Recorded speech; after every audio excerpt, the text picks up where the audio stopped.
welcome back to my channel. So today's video is going to be a video that I have been wanting to do for the longest time. I just never have gotten around to doing it, but now I am going to be doing it for you guys. So this is my cut crease look tutorial. This was requested by a lot of different people. My friend Crystal inspired me to do this. She sent me a picture of a look that she wanted me to create with a cut crease, and I finally did it, and I hope you guys enjoyed. This is something that's very out of my comfort zone. I normally never do cut creases. I've done them on myself before, but I normally don't wear this on a day-to-day basis.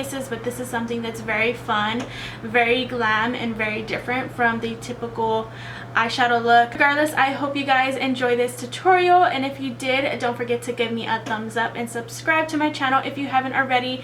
Don't forget to check out all my social media, link down in the description bar, and I will see you guys in my next video. Bye! So the first thing we're going to do is prime our eyelids, and I'm going to prime my eyelids with MAC Soft Ochre Paint Pot as always, and I'm just basically putting this all over the eyelid, and I'm starting from the lash line all the way to the brow bone. For this whole entire eyeshadow look, I'm going to be taking the Jaclyn Hill Morphe palette that she came out with, her favorites palette. I know this is discontinued or no longer available, but I wanted to show you guys this look, and this was the only palette that I had that I could think of that I would be able to use multiple different colors.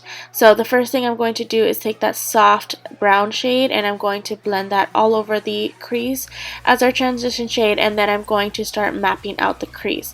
Now the second color that I'm taking is a lot darker from the first one that we decided to use, and I'm taking this on an angled liner brush, I believe this is, but you could really take any small brush, and then I'm going back into it, and I keep building it up to my desired liking.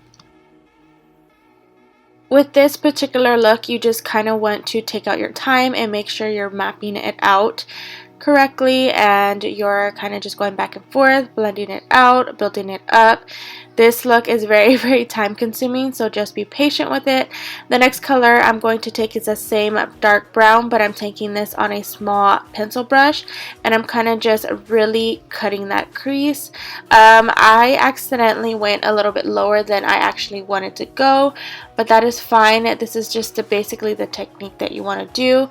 And then after that, I'm taking that first transition shade that we took, and I'm just kind of blending that out. A cut crease is supposed to be very harsh and not as blended as the typical eyeshadow look is supposed to be, but at the same time you still want to make sure you blend it out. That way you just don't have that harsh line, and then that's it. You want it to still fade up.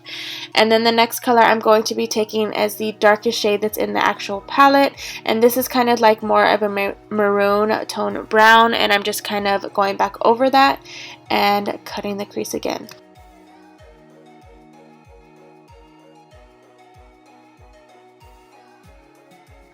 As far as the brow bone shade goes, you could really take any shade that you have. I always just use my face powder for this step because it's what I like, and I don't like anything too shimmery unless I'm doing an all matte look.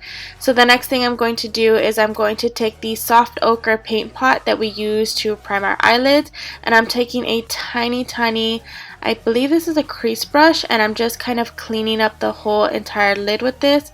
Since this is basically a eyeshadow base, you can use this for multiple different reasons, but this is one of my other favorite ways to use this, is to clean up the look and make it more of a cut crease look. And you just kind of want to go over it and kind of map it out and clean it up, and then I do go ahead and blend it out so that it is evenly distributed throughout the lid. And then after that, I'm going to be taking that orange shade with a small crease brush as well, and then I'm just going to make this fade from the outer parts to the inner part. This orange shade, I'm just putting this on the outer parts, and I'm just leaving the inner corners blank because we're going to go in with another shade, and this shade is very sparkly. The other color that we use is all matte.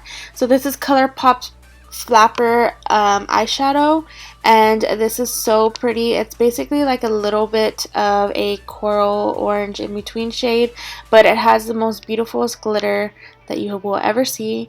And I'm just kind of blending this along with that orange shade that we use, that matte shade, and I'm just kind of going along the lines of the cut crease.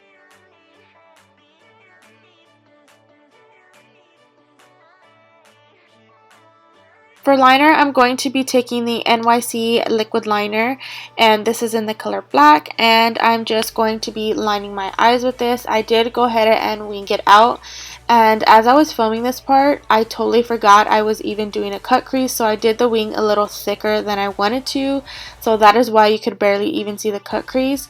But I decided to leave it. You could always go back and fix it if you wanted to, but I had already laid down the shades, so I just went with it.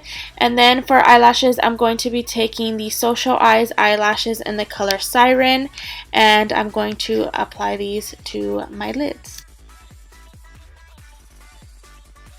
To smoke out the lower lash line, I'm going to be first lining our lower lash line with the darkest color that we use to cut the crease, and I'm using this small angled brush, and I'm just going to be hugging the lash line with this.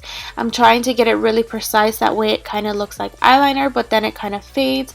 So then after that, I'm taking a small pencil brush. This is by SLMISSGLAM, and I'm going to be taking the light brown color that we use to do our transition shade, and I'm just going to blend this out all over the lid, and I'm kind of just going to keep blending back and forth until I see my desired liking. And then after that, I'm going in with my new favorite mascara. This is the Smashbox XL or X-rated mascara, and I'm going to coat my lashes with this. So that is it for this finished look. I hope you guys enjoyed. If you did, don't forget to give me a thumbs up, subscribe to my channel if you haven't already, and I will see you guys in my next video. Bye!